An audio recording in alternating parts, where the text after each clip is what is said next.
ছেচল্লিশতম বিসিএসে ইংরেজি সাহিত্যে আসা আরেকটি প্রশ্ন, which event influenced the literature of the romantic period? নিচের কোন ঘটনাটি রোম্যান্টিক পিরিয়ডকে প্রভাবিত করেছে?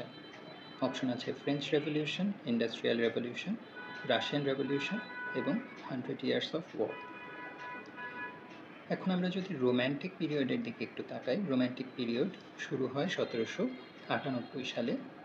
উইলিয়াম ওয়ার্ডসওয়ার্থ এবং স্যামুয়েল টেইলর কোলরিজ মিলে একটি কবিতার সংগ্রহ প্রকাশ করেন যার নাম লিরিক্যাল ব্যালাডস, এবং বলা হয়ে থাকে লিরিক্যাল ব্যালাডস প্রকাশনার মাধ্যমে রোম্যান্টিক পিরিয়ডের সূচনা হয়।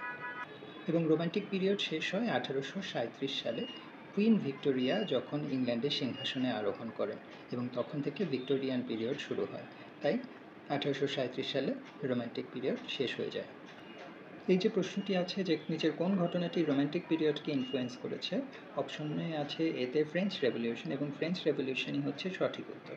কারণ ফ্রেঞ্চ রেভলিউশন সংগঠিত হয় 1789 থেকে 1799 পর্যন্ত, যেটা রোম্যান্টিক পিরিয়ডের সময়কালের কাছাকাছি। এবং এই সময়কার অর্থাৎ রোম্যান্টিক পিরিয়ডের বিখ্যাত কয়েকজন কবি হচ্ছেন William Wordsworth, Samuel Taylor Coleridge, PB Shelley, Lord Byron, John Kitts.